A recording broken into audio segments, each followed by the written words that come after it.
Hello, welcome to SBK Edge Rush Extra. Never, Tom Collins, forget the extra, right? Yeah, exactly. That's the slogan now for this pod, isn't it?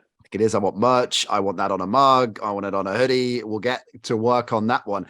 You are certainly earning your stripes this season because over on SBK Edge Rush and the Drew Locks of the week, where we pick our favorite picks of the week, you are shooting 100%, my friend. 2 out of 2 over on that. Hey, what can you say? I mean, it's been a good start, but we know that sometimes good starts don't equal good finishes. I mean, just look at the Packers, for example. Ooh, like that. But both games so far in the Drew Locks over on SBK Edge Rush have been involving the Vikings. This week, we're not involving the Vikings, but head over to the Nat Coombs show to see that podcast and see if I go 3-0. Available on all good podcatchers for no other reason than the suspense of seeing if you can go 3-0, just to look on, let's see the face of Propo when you do. I'm definitely Team Collins on that. But well, you mentioned the Vikings. That is where we're going to go first. Well, to Buffalo specifically, because Minnesota on the road in Buffalo, two teams that are clearly serious contenders in their respective conferences. The Bills, we expected. The Vikings, more of a surprise story really this season, particularly the manner at which they're going about their business. They seem to me, Tom, to be, and there's often a team, the Packers a couple of years back spring to mind, a team that even though their record is on point, not enough people are buying them. When we look at the contenders this season, the Chiefs and the Bills, a lot of buzz on the Eagles, the Cowboys getting traction as well. No one seems to really be talking up the Vikings as a bona fide Super Bowl contender. Where do you sit on that? Yeah, well, I'm still cautious with the Vikings as well. I don't know how you think the Vikings are doing this year. Now, obviously, their record's incredible, but at the same time, they're beating bad teams and only just. Last week, they should have lost to the Commanders, but they pulled out of the bag late on. They've done that about 3 or 4 times this year. I just can't believe in Kirk Cousins and putting him into that Super Bowl contention. Look, they're dominating the NFC North, but the NFC North is a terrible division right now. Hold strong, brothers and sisters, for the Packers fans. But look, this is going to be the toughest task by far this season. They're going to Buffalo. They're facing Buffalo, who need a win now after being beaten by the Jets and Sauce Gardner last week, which was just outstanding. What a season we're having. I mean, you've got a hapless Panthers side taking down Brady and the Bucks, even if it is a flawed iteration of Brady and the Bucks. The Giants shocking Green Bay in London, and the Jets upsetting the Bills last week. Nobody saw that coming, surely, and particularly with with Breece Hall going down. Oh, that's the end of the Jets season. Well, maybe not. And the Bills, well, they were banged up defensively in that game. They're banged up defensively in this as well. Matt Milano, who was a key absence, I should say, from the Jets game last week. Jordan Poyer, Tre'Davious White, of course, injury concerns there again. And Josh Allen, day to day as we record this, Tom. So this could be a very sweet spot for the Vikings to pull off an upset. Yeah, it could be. And the Bills are currently 3.5-point favourites on the spread. But I think if Josh Allen was a certainty to go in this game, they'd be more like 5-6-point favourites in this matchup. The thing is, I think Josh Allen is almost guaranteed to play. Now, I know he's down as questionable. He's got some sort of injury of his elbow, I believe. But this is Josh Allen. Like, he doesn't miss games. And also, even if he doesn't go, I still think the Bills are stronger. Now, you've mentioned some of these injuries on defense. Tremaine Edwards, Jordan Poyer, Matt Milano as well, another one, a key linebacker. So there are a lot of injuries there. We need to see some ticks going in the boxes of players that are actually going to play for Buffalo. But no matter what happens at QB, I'm taking Buffalo minus 3.5 here. And I tell you why. Firstly, if Josh Allen is playing, they're going to win this game. They're just better than the Vikings. They're at home. This is their bounce back. They're 3-0 in Buffalo. You've got to remember, like, they're much better in front of their home crowd this year. And when they just lost to the Jets, they've now got something to prove. Previously, everyone was talking about Buffalo as being by far the best team in the NFL, including myself, who stupidly said, and I put in the word stupidly of importance there, that they would go unbeaten this year after they lost their the first moment game. those words came out of your mouth, Tom. In fact, I've let Coach McDermott know. I've sent him a copy of the show. Using that as we speak as locker room material there to hype them up. So yeah, it's on you, Bills Nation, Bills Mafia. It's on Tom Collins. I just want to say that right here, right now. Yeah, well, look, it probably is my fault they lost to the Jets, but good teams do lose games. And even if Josh Allen doesn't play in this game, Case Keenum is the backup. Now, Case Keenum's a veteran. He's been around the league for years, and he played for Minnesota Vikings back in 2017. He will be hyped up. If he starts this game, he'll be hyped up to beat his old side. What a narrative. He's very good. The Case Keenum revenge ball. I hadn't even thought of it. Of course it is. I get why you're going win-win for Buffalo. In terms of, you asked me about the Vikings, and well, I think there are two things that are particularly interesting about him. And Kirk Cousins is probably the prototype in the modern era of, can we win a Super Bowl with this kind of quarterback, right? And if you look back and you study with a couple of outliers over the last 20 years, the Garoppolos, the Jared Goffs, Matt Ryan, I guess you got to throw in the mix as well. They fall short, and it's Rodgers, and it's Brady, and it's Manning, and it's Russell Wilson. Remember him? Yeah. But it is quarterbacks that are clearly performing at another level, with a few exceptions. Now, people might say Eli Manning and Cousins and Manning, I guess, are comparable in a number of different ways, but Manning was clutching both of those Super Bowl runs with the Giants. Now, Cousins, and the knock on him, the book on him, is he's not prime time. He can't do it in the clutch situations.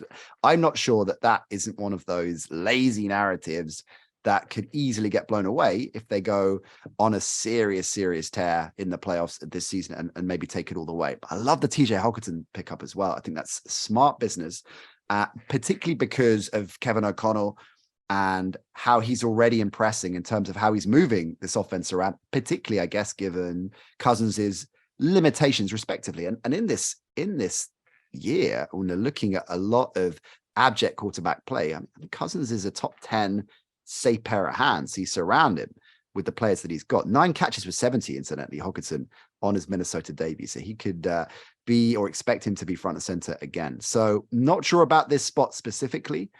I like the logic of Keenum is a decent backup, so it shouldn't affect the line too much, although obviously it will. But I do like the Vikings for a decent run in the playoffs this year. All right, next up, speaking of playoffs, we've got to be in win or bust mode for your Green Bay Packers now, right? I mean, this is the Mike McCarthy revenge game, of course. This is a game that there is no credible, logical way of suggesting that Green Bay have any chance at the playoffs if they lose it. However, Tom, and this is my not exactly wildly popularly held theory here, that many are backing me on this particular train, I think this could be a get-right game for Green Bay. I think if they can take down, everyone's big on the Cowboys are Super Bowl contenders, Beckham's going to the Cowboys, Rodgers gets right in this game at Lambeau, frozen tundra, Green Bay could start to roll again. What do you think?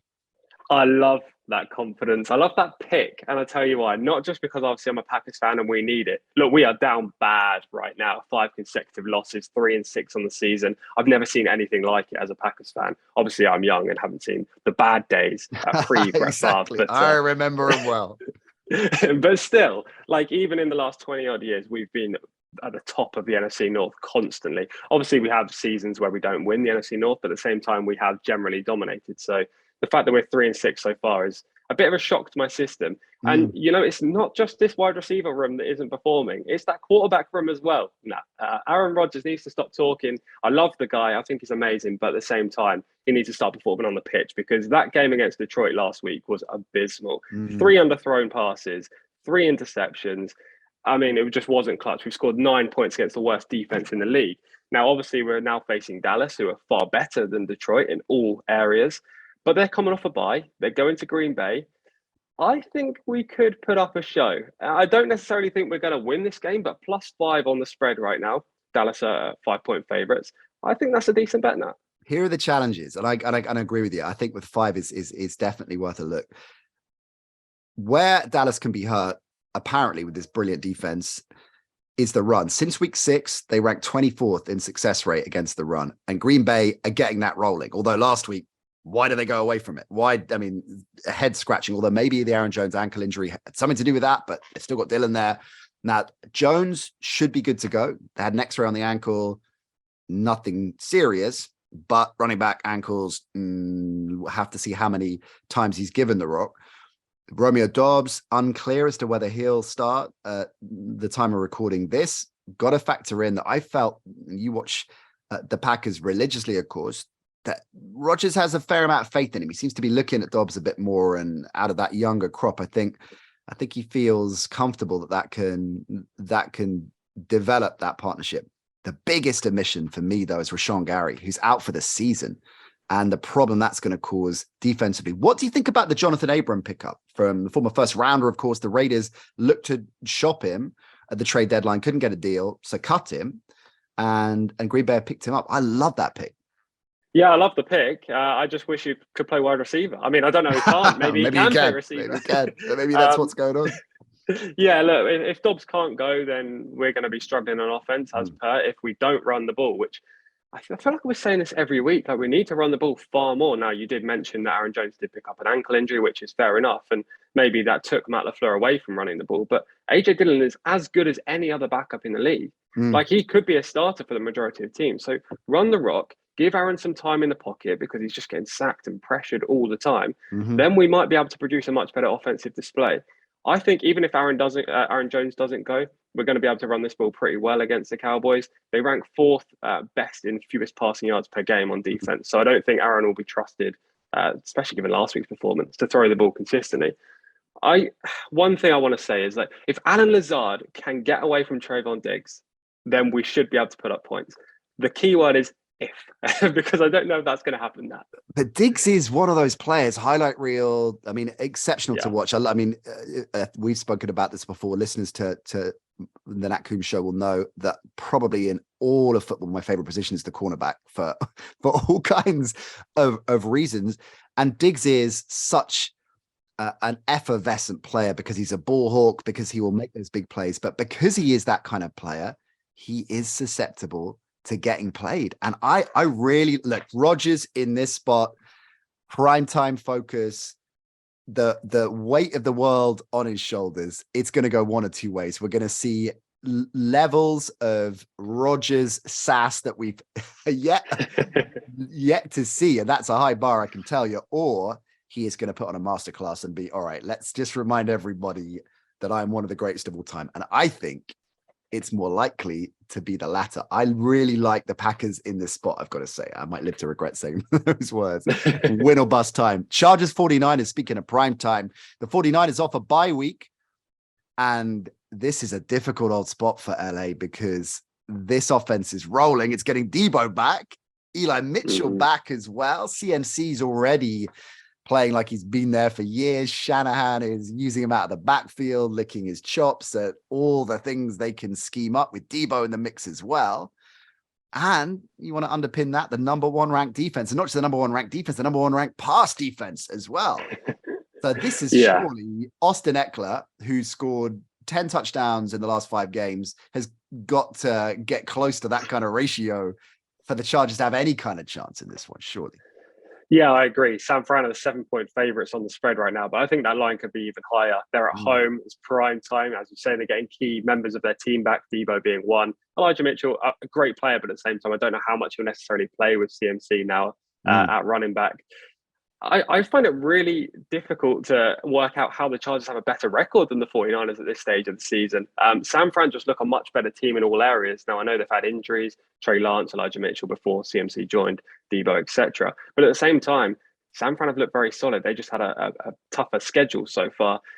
I can't see any way that you can back the Chargers here, money line or on the spread, to be honest. I think San Fran roll to victory. Shall I give you a stat, Tom Collins? I've been doing my due diligence as ever that might dissuade you from the spread. All right. So, and we've talked a bit about ridiculous retrospective stats where you look back over the period of 10 years and pull out numbers that relate to players and teams that there's no longer playing in the NFL, let alone for those teams. So I don't buy too much into these, but this interested me.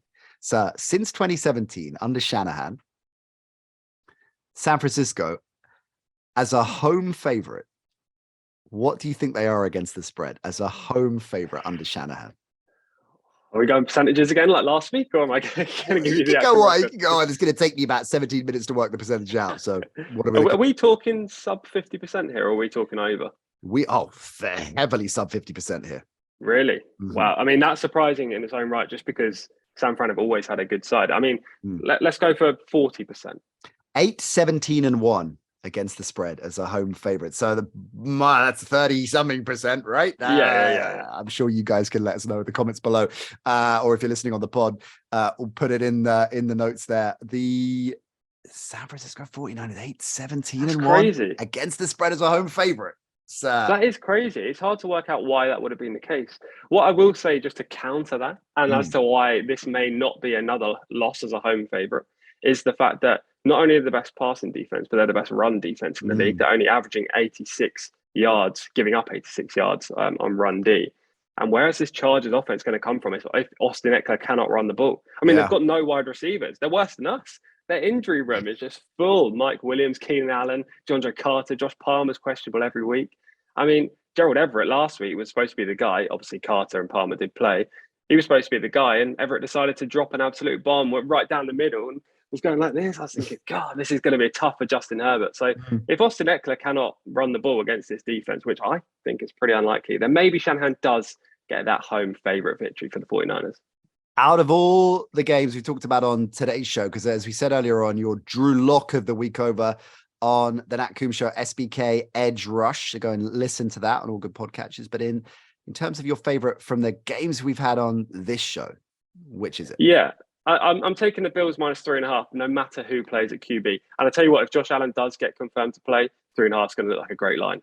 Ooh, there you go. You heard it right from the horse's mouth. Go your Packers this weekend, Tom, because I do not want to be working with you next week. You think Aaron Rodgers can be moody? Wait till you see Tom Collins when the Packers are mathematically or thereabouts out of playoff contention. So I'm pulling for a Green Bay win. Incidentally, any new customers to SBK, if you deposit £10, you get £30 in free bets. So go and get involved with that. You have to be 18 plus, of course, and be gambleaware.org. Gamble responsibly, of course. All right. Good luck this weekend, Tom. See you next week. See you next week.